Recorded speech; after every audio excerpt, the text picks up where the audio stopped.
So welcome everybody to this latest video on 162 Maths, and in this video we'll be walking through the AQA GCSE higher paper of June 27, paper 2, which is a calculator paper. So let's get started on this June 17 higher GCSE paper 2, which is a calculator paper.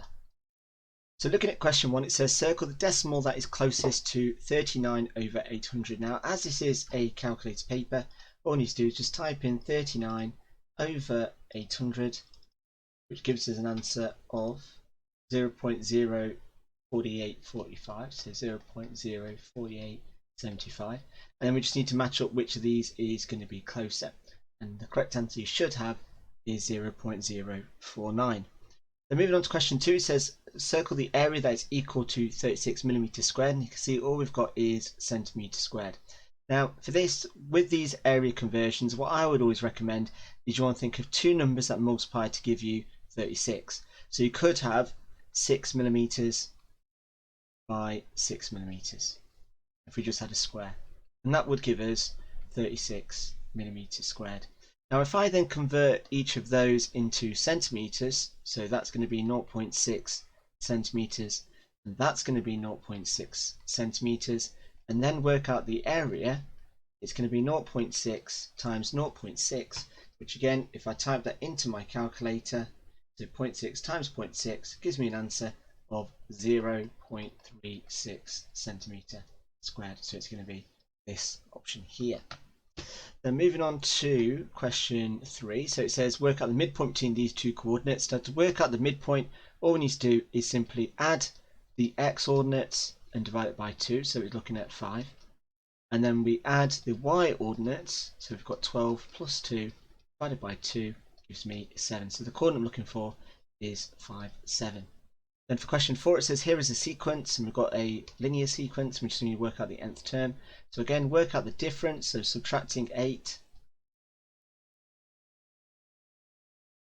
And then what do I need to do to get from 8 to 90? Well, I need to add 98. So I'm looking for minus 8n plus 98. So negative 8n and a positive 98, which gives me the second option. Then moving on to question 5, it says a code has 4 digits. Each digit is a number between 0 and 9, includes those numbers. Digits may be repeated. The code starts 541.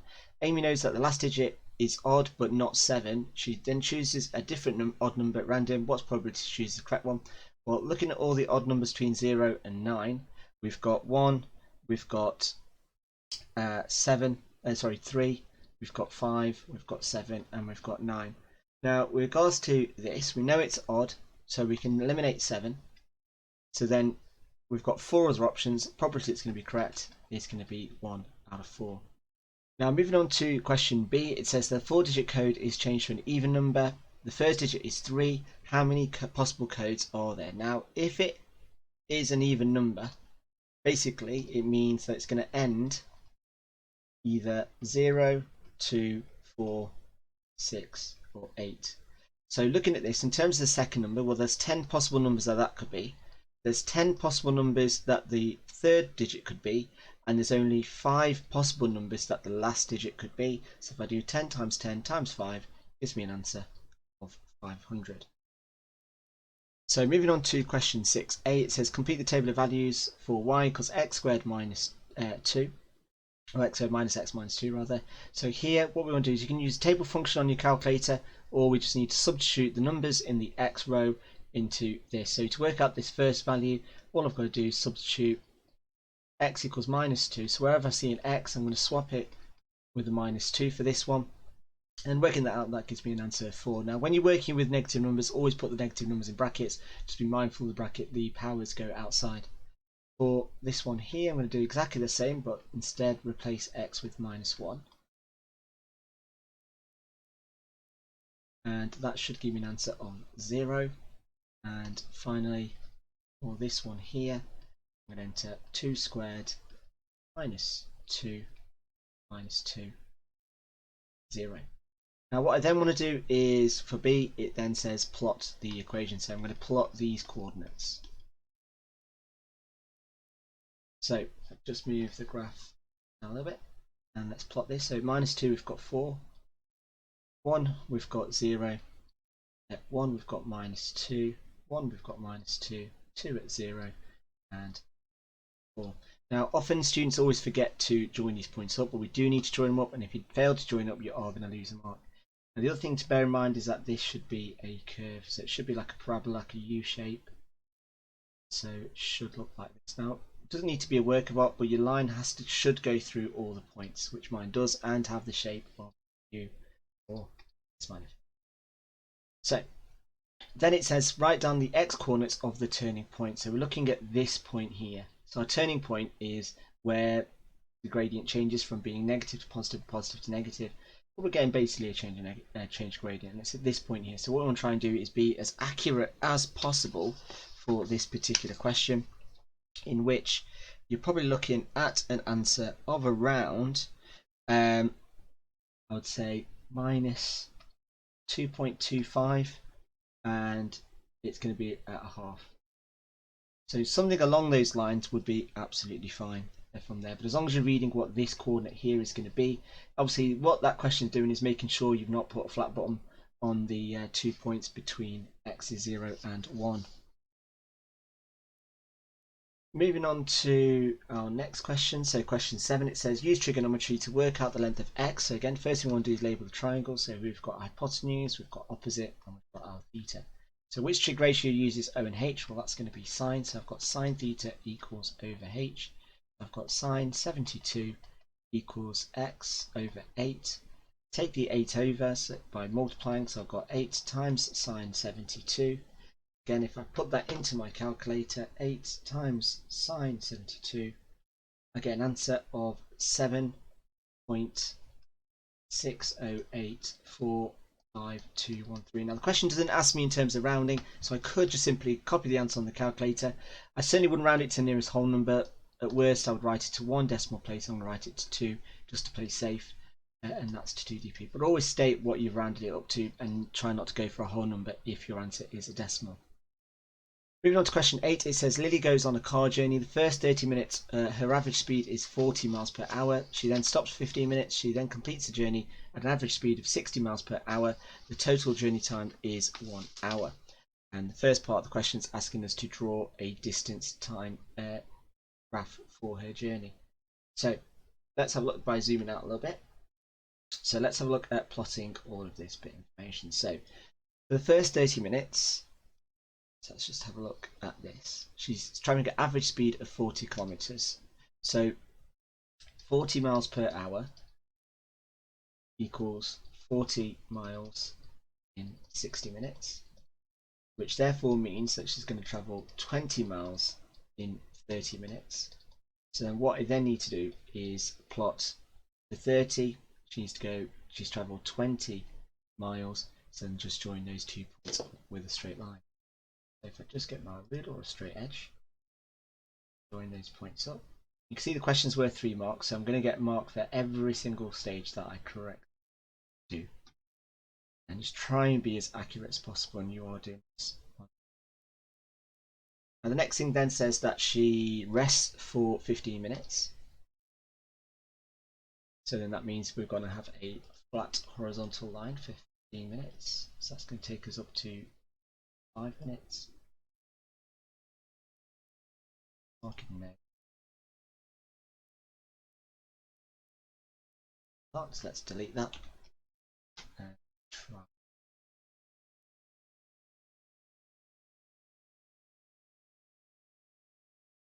And then for the last bit, it says that she then completes the journey at an average speed of 60 miles per hour. Now we've only got 15 minutes left, and why do I know that? Because it's a 1 hour journey. So 60 miles per hour equals, so 60 miles, 60 minutes. And what we'll do is find out how many distance she travels in 15 minutes. So it's going to be 30 miles, 30 mins. It's going to be 15 miles, 15 minutes. So that's what I then need to plot. So then from 20 plus 15 is going to be 35, and so that's going to be at that point there. And all I then need to do is just draw my straight line to continue it.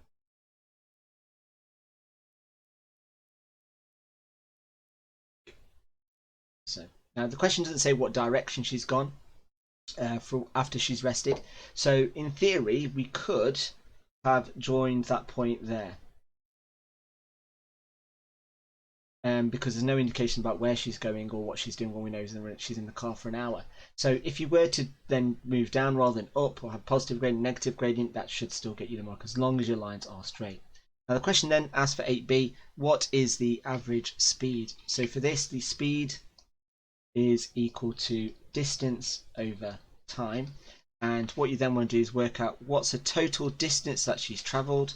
Well, the total distance that she has travelled is going to be 35 miles per hour. So again, so the distance is 35. She's travelled for 1 hour. Is mph. Now for question 9, it says the table shows information about some CDs, and we've got our things there. And it says CDs chosen at random. The probability that it's rock is 1/20. Work out the probability that it is jazz. Now for this, so in terms of the rock, now we've got two pieces. Now if the probability is 1/20, so for example 1/20, I want to try and get the numerator so it's 2, which therefore means that we've got 40. And that's how many CDs there are in total. So from this, what we then need to do is add up all of the 3 boxes. So we need to add up these 3. So what we've just worked out is that there's a total of 40 CDs.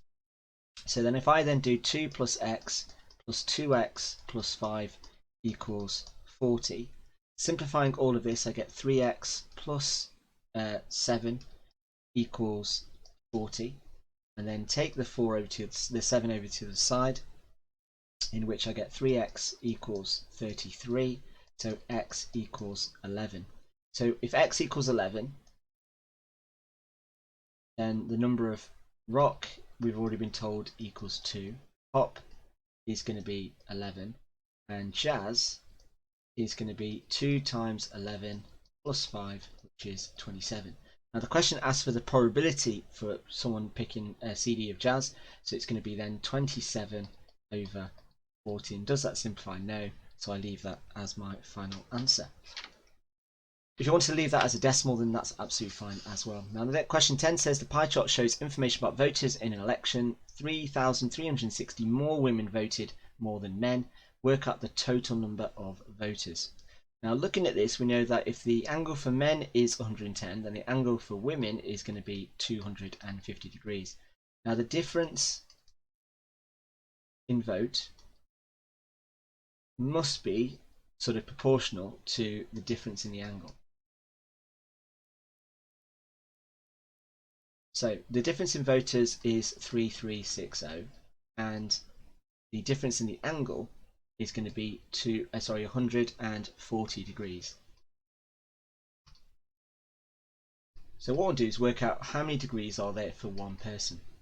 So if I then do 3,360 divided by 140, I work out that 24 voters equals 1 degree. And how many degrees are there in a circle? Well, it's 360, so I just got to do 360 times 24, and again if I do that on my calculator, let's have a look what I should get. So 24 times 360 gives me an answer of 8640. Now moving on to question 11, it says write these numbers in descending order, which means basically big to small. And what you want to do is you then want to probably convert each of these numbers into what they actually represent. Now that one's absolutely fine. So this one is going to be pretty big. It's going to be, well actually it's not that bad. It's going to be 9,560, but this one is going to be a humongous number. It's going to be 564,508.44. So in terms of which number is bigger, well, it's going to be 9.56 times 3 to the 10. Then looking at the other two numbers, it's going to be 9,563 and then 9.56 times 10 to the 3. Now, a question that I always get asked is, what happens if I wrote down these numbers instead of the original numbers? Again, you should still get the full marks for it, but I would always try and write your answers using the numbers in its original form. Usually works with fraction, decimal percentages ordering. So looking at question 12, it says A, B, C, D, E, F are points on a circle. It says circle the line that is the diameter of the circle. Now what I want to try and do is find a 90-degree angle. And the 90-degree angle is going to be this one here. Now if that's 90 degrees, then the side opposite that 90 degrees is going to be the diameter. So the diameter here is going to be A to D. Now moving on to question 13, it says to make one cheese sandwich, Gina uses one bread roll and 2 cheese slices. A pack of 15 rolls costs X amount, a pack of 20 cheeses costs £2.15. It says she's going to buy enough packs to have exactly twice as many cheese slices as bread rolls, and to make more than 100 cheese sandwiches, work out the least amount she can spend. So for this question, what we need to do is, now we can't split packs, and what I'm trying to do is make sure we're making just over 100 cheese sandwiches. So if I just write down what they look, so if I just write bread rolls and we've got cheese slices. So looking at this, we want the numbers of these to be more than 100. So for example, and these have got to be in multiples of 15, and that's got to be multiples of 20. So we're thinking of, and we need to have twice as many cheese slices as bread rolls, so this needs to be double of this. So if I've got let's say 60 and 100, or let's say 30 and 90, so 30 and 60, that equals 90, so that's not going to be enough. If I then had 45 and that's going to be 90, which is not going to work because I'm going to have to split brackets, because obviously I can't get 90 into 20, so that's not going to work. So I can only really work in nominations of 30 and 60 for me to have double. Here we're going for 60 and 120. Now I would say that's probably going to be the most economical option for us to have at least 60. Well, we need to have more than that, actually, that's a lie, because as we're going to have 100 cheese sandwiches, we need to make sure we've got 100 bread rolls, so that's going to be 120, and that's going to be 240. So it's actually, this is the combination that I need to go for. So to work this out then, so to have 120 bread rolls, I'm going to need 120 divided by 15 packs of 15. So if I just quickly type that into my calculator, 120 divided by 15 gives me 8. So here the bread rolls cost is going to be 8 times 1.88, which if I word that out on my calculator gives me an answer of £15 and 4 pence. Then for the cheese, well, I need 240 slices, so that's going to be 240 divided by 20. 240 divided by 20 gives me 12. I'm going to need 12 packs, so then 12 times 2.15 on the calculator gives me £25 and 80 pence. So then all I then need to do is add those two total amounts, which comes up to a total of £40 and 80 pence. Moving on to question 14, it says the graph shows the cost of some taxi journeys, and we need to work out the formula for C in terms of N. Basically what this question is asking is for the equation of the line. So to do this, what I need to do is first of all work out what the gradient is going to be. So what I need to do is pick two distinct points coordinates.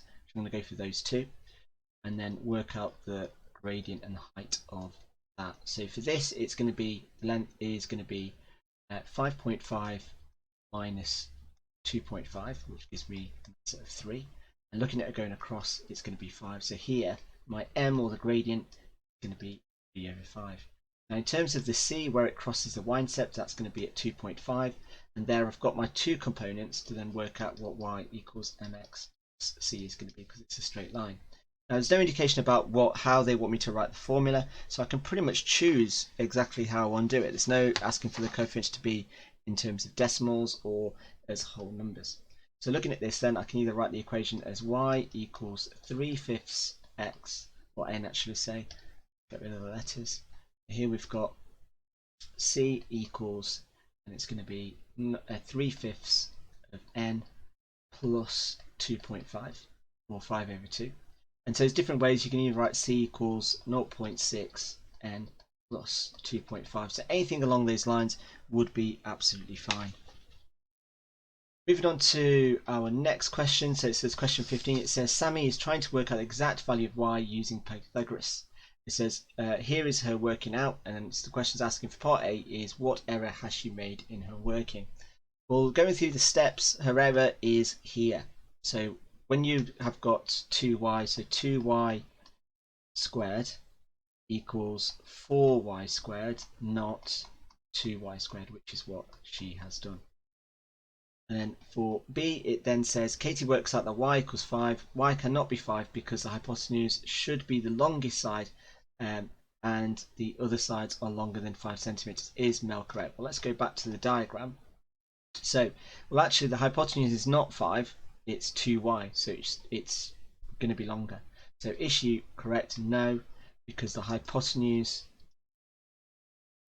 is 2y, not single y, so is 10, not 5 centimeters, or whatever the units are. Let's get rid of the units because I don't mention it. Yeah, it's centimeters. Centimeters.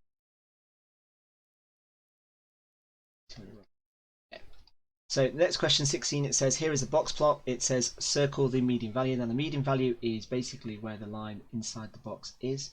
And so counting the scale, working out what scale it is, it's going to go up in twos. So 28, which is the first option.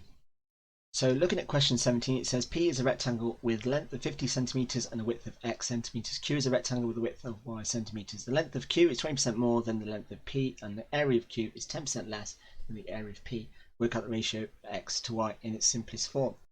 So to get started on this question, let's first work out the length of Q. Now, how do we do that? Well, we're going to add 20% onto the length of P. So we've got 50 times 1.2, which is 60. So this here is 60 centimeters.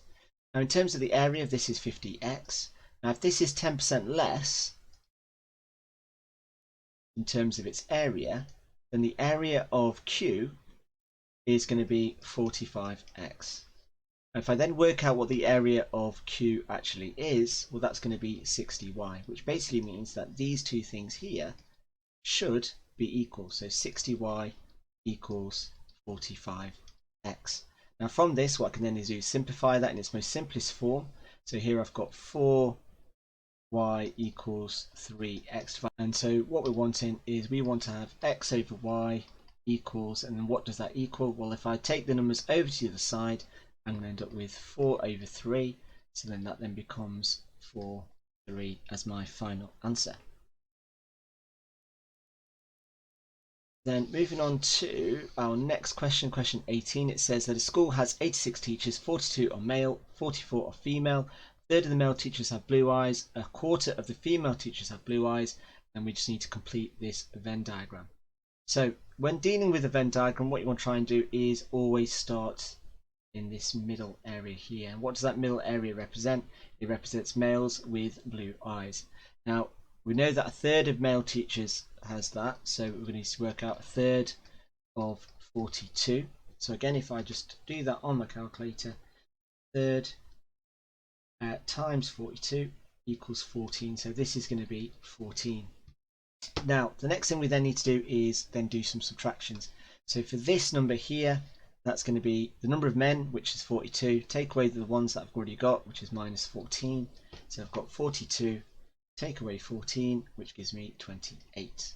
Now from the females, I've got a total of 44 females, in which working out the rest. So in terms of a quarter of them have blue eyes, so females with blue eyes is going to be a quarter times 44, which is going to give me 11. That means that this here is going to be 11, and we also know that there's 86 teachers in total. So let me just pick a colour I've not chosen. Let's go for red. So for this number here, it's going to be 86 minus the numbers I've got in my Venn diagram, so minus 28, minus 14, minus 11, which leaves you with an answer of 33. Now moving on to question 18b, it says one teacher who has blue eyes is chosen at random. Work out the probability that they are male. So in terms of blue eyes, well, that's looking at this population here, in which there are a total of 25. Now, of those that are male, it's going to be 14 of them, so the answer then is going to be 14 over 25.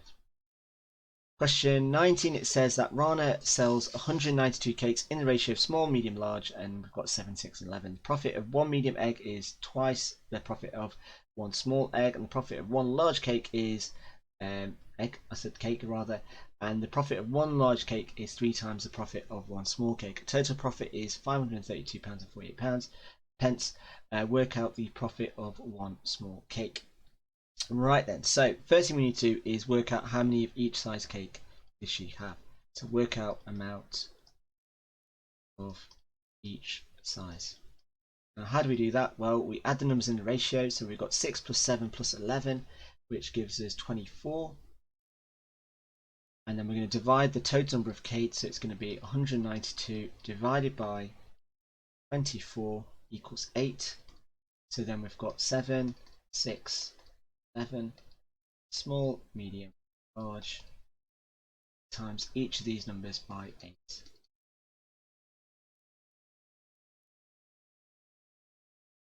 $88, 48, 6. So there's the spread. Now in terms of the profit, well, if we imagine that one medium cake is twice the profit as one small cake, so if the profit is X for a small cake, then the profit for a medium is therefore going to be 2x, because obviously it's twice the amount of profit. And the profit of one large cake is 3 times the number of one small cake, so that's going to be 3x. And then from this, what we then need to do is multiply each of these. So this is going to be 56x, it's going to be 96x, and this is going to be 3 times 88, which gives me 264x. So if I add all these numbers up, so I've got 56x plus 96x plus 264x, that's going to equal £532.48. So adding all of these three numbers up, I get 56 plus 96 plus 264 gives me 416. So I've got 416x equals 532.8. Gives me x as being equal to, let me just work that out, we get £1.28. So in terms of the profit for one small cake, the answer is going to be £1.28. Moving on to question 20, it says work out the sides of angle x, and again this has got non-right angle triangle, and we're looking at angles and sides, so it's going to be trig, and this is going to be sine rule trig. So first thing we need to do is label the triangle, so we're going to call this A, that's going to be little a, and that's going to be B, that's going to be B. So in terms of substitute numbers in the formula, and again just quickly write that down, so I'm going to be using A over sine A equals B over sine B, in which you could flip those numerators and denominators the other way around, and that's fine. So here we've got 6 over sine x equals 14 over sine 125. So if I do a bit of cross multiplying, I get 14 sine x equals 6 sine 125. Take the 14 over, so I've got sine x equals 6 sine 125 over 14, and then what I want to do is inverse sine the answer. So if I do just that, so 6 sine 125 divided by 14 inverse,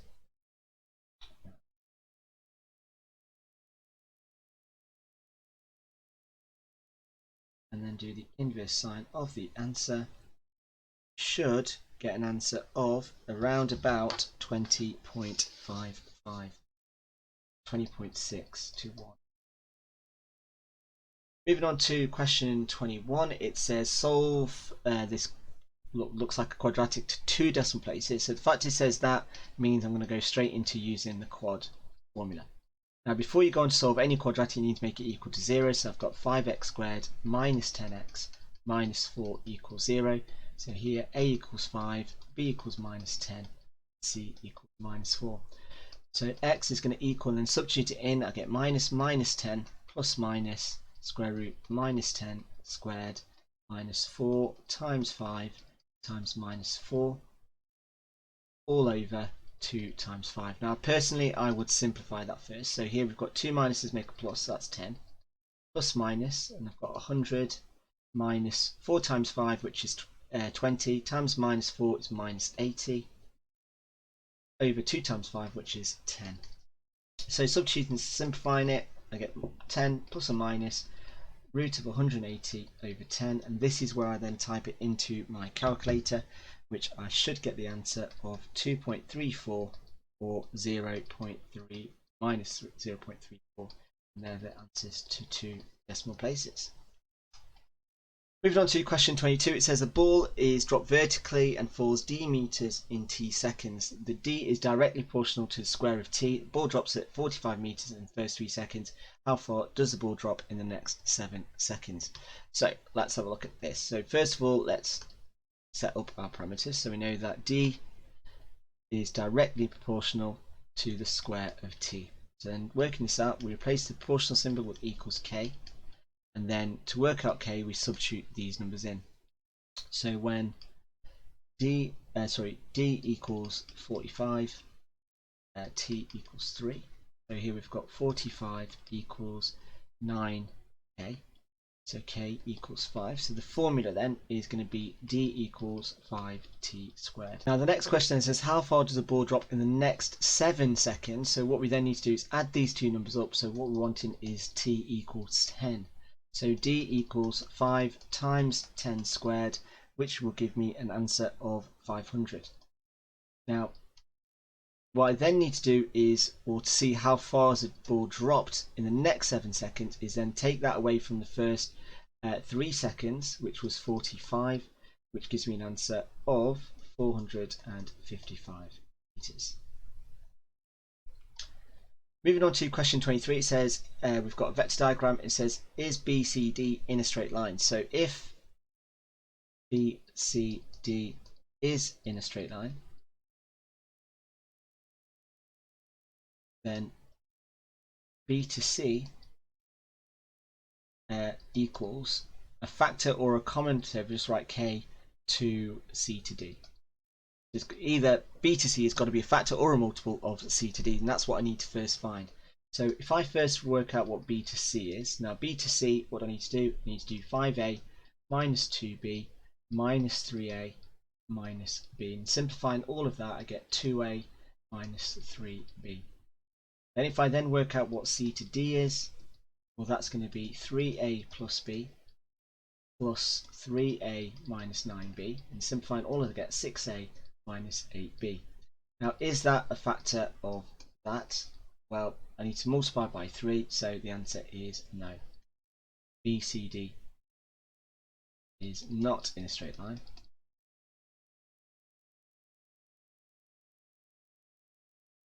And something along the lines of that, again, just explaining the fact that it's not a factor, as BC is not a factor or multiple C to D. So something along those lines would be absolutely fine.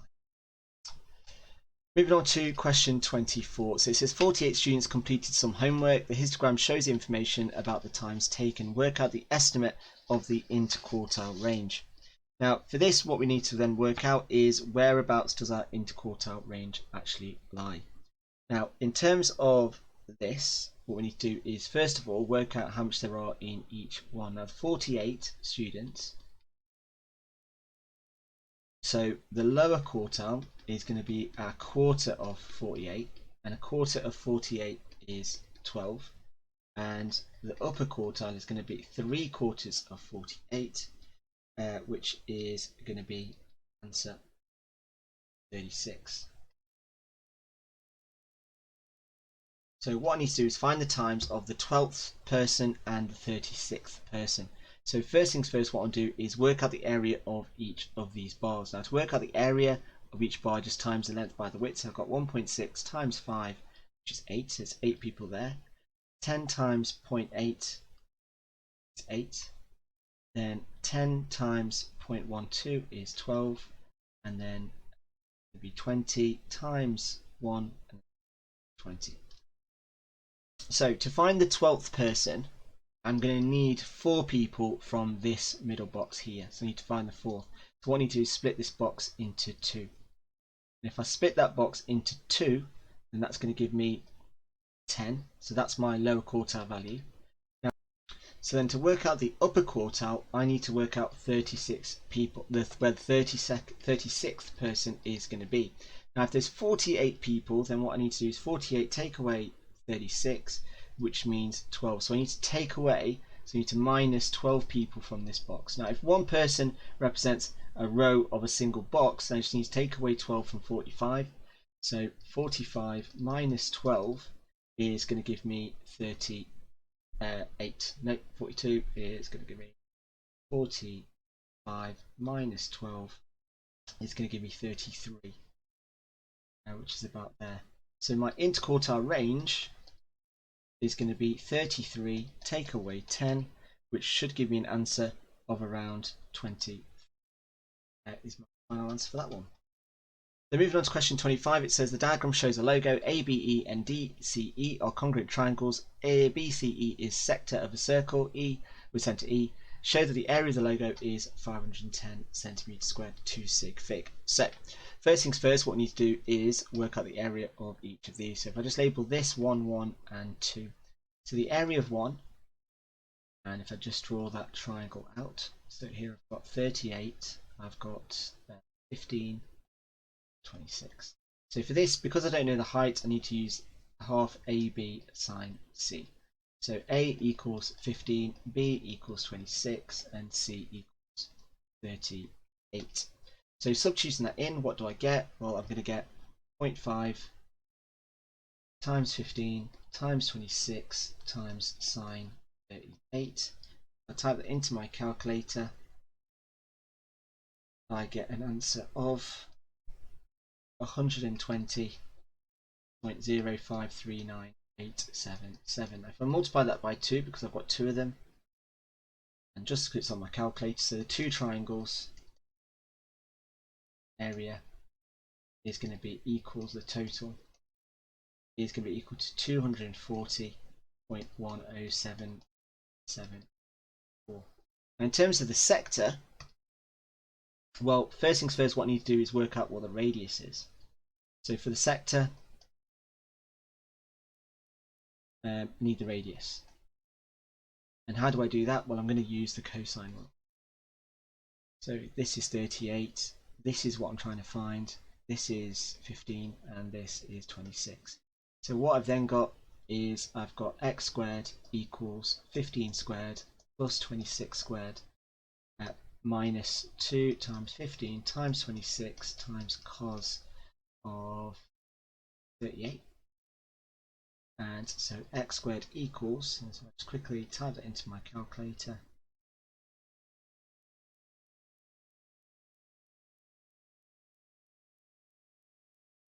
Gives me an answer of 286.35 blah blah blah. And I keep on my calculator and just square root that answer.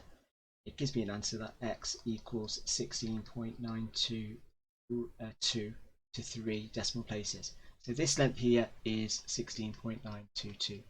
So then working out the area of the sector,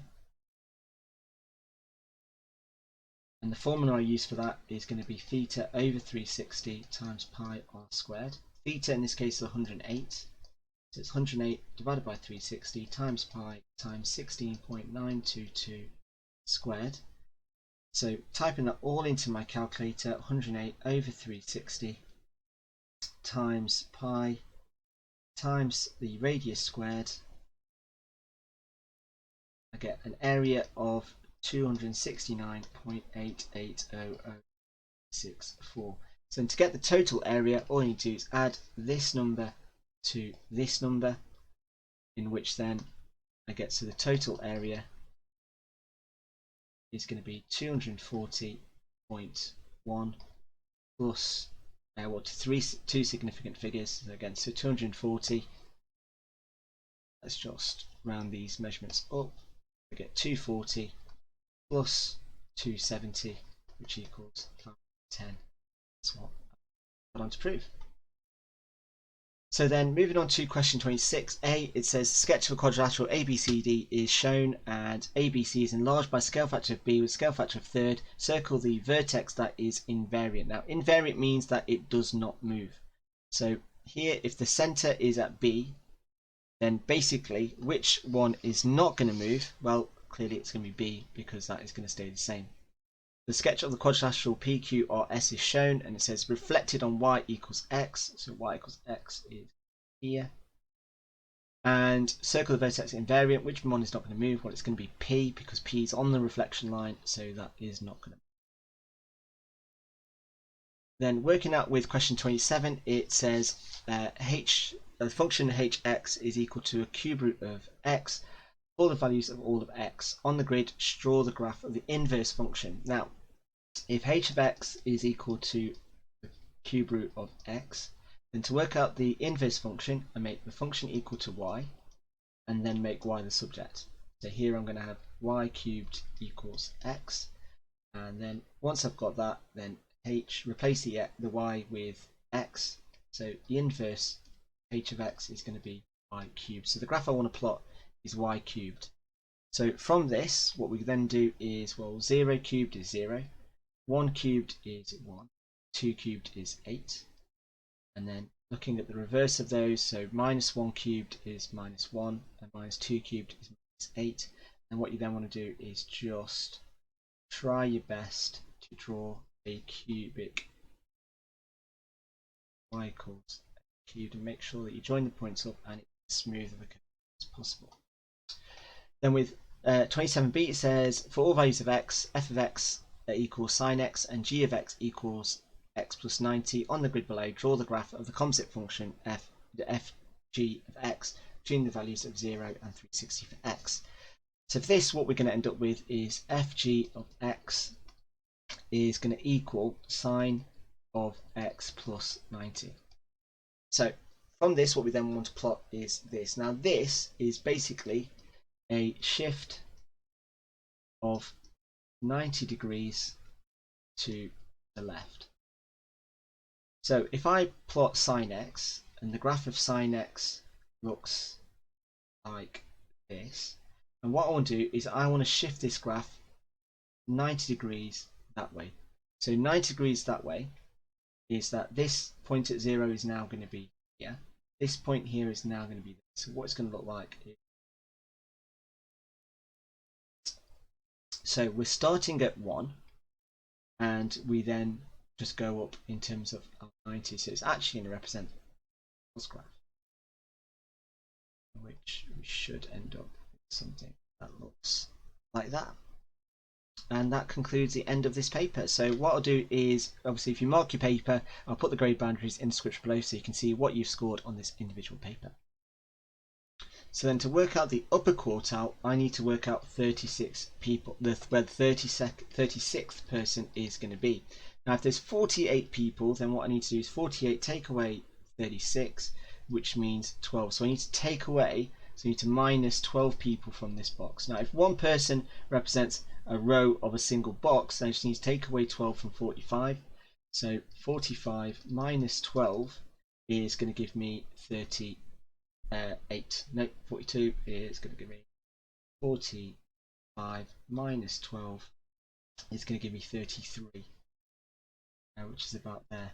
So my interquartile range is going to be 33 take away 10, which should give me an answer of around 20. Is my final answer for that one. Then moving on to question 25, it says the diagram shows a logo ABE and DCE are congruent triangles. ABCE is sector of a circle, E with centre E. Show that the area of the logo is 510 centimeters squared, 2 sig fig. So first things first, what we need to do is work out the area of each of these. So if I just label this 1, 1 and 2. So the area of 1 And if I just draw that triangle out, so here I've got 38, I've got 15, 26. So for this, because I don't know the height, I need to use half AB sine C. So A equals 15, B equals 26, and C equals 38. So substituting that in, what do I get? Well, I'm going to get 0.5 times 15 times 26 times sine 38. I type that into my calculator. I get an answer of 120.0539877. If I multiply that by 2, because I've got 2 of them, and just because it's on my calculator, so the 2 triangles area is going to be equals the total is going to be equal to 240.107774. In terms of the sector, well, first things first, what I need to do is work out what the radius is. So for the sector, I need the radius. And how do I do that? Well, I'm going to use the cosine rule. So this is 38, this is what I'm trying to find, this is 15, and this is 26. So what I've then got is I've got x squared equals 15 squared plus 26 squared at minus 2 times 15 times 26 times cos of 38. And so x squared equals, and so I'll just quickly type that into my calculator.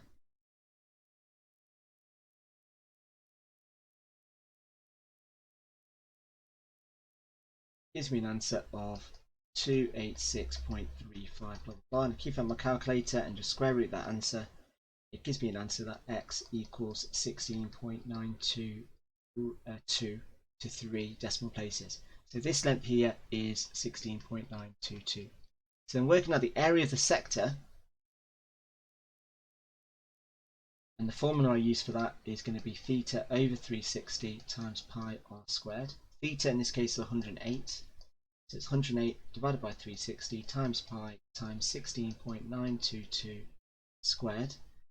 So typing that all into my calculator, 108 over 360 times pi times the radius squared, I get an area of 269.880064. So to get the total area, all you need to do is add this number to this number, in which then I get, so the total area is going to be 240.1 plus two significant figures again, so 240. Let's just round these measurements up. I get 240 plus 270, which equals 10. That's what I want to prove. So then moving on to question 26a, it says sketch of a quadrilateral ABCD is shown, and ABC is enlarged by scale factor of b with scale factor of third. Circle the vertex that is invariant. Now invariant means that it does not move. So here, if the center is at B, then basically which one is not going to move? Well, clearly it's going to be B, because that is going to stay the same. The sketch of the quadrilateral PQRS is shown, and it says reflected on y equals x. So y equals x is here. And circle the vertex invariant. Which one is not going to move? Well, it's going to be P, because P is on the reflection line, so that is not going to move. Then working out with question 27, it says the function hx is equal to a cube root of x. All the values of all of x. On the grid, draw the graph of the inverse function. Now, if h of x is equal to the cube root of x, then to work out the inverse function, I make the function equal to y, and then make y the subject. So here I'm going to have y cubed equals x, and then once I've got that, then replace the y with x. So the inverse h of x is going to be y cubed. So the graph I want to plot is y cubed. So from this, what we then do is, well, 0 cubed is 0, 1 cubed is 1, 2 cubed is 8, and then looking at the reverse of those, so minus 1 cubed is minus 1, and minus 2 cubed is minus 8, and what you then want to do is just try your best to draw a cubic y equals cubed, and make sure that you join the points up and it's as smooth of a curve as possible. Then with 27b it says for all values of x, f of x equals sine x and g of x equals x plus 90. On the grid below, draw the graph of the composite function fg of x between the values of 0 and 360 for x. So for this, what we're going to end up with is fg of x is going to equal sine of x plus 90. So from this, what we then want to plot is this. Now this is basically a shift of 90 degrees to the left. So if I plot sine x, and the graph of sine x looks like this, and what I want to do is I want to shift this graph 90 degrees that way. So 90 degrees that way is that this point at 0 is now going to be here. This point here is now going to be this. So what it's going to look like is,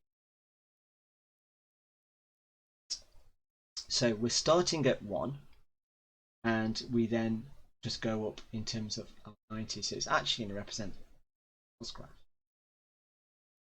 which we should end up with something that looks like that. And that concludes the end of this paper. So what I'll do is, obviously if you mark your paper, I'll put the grade boundaries in the description below so you can see what you've scored on this individual paper.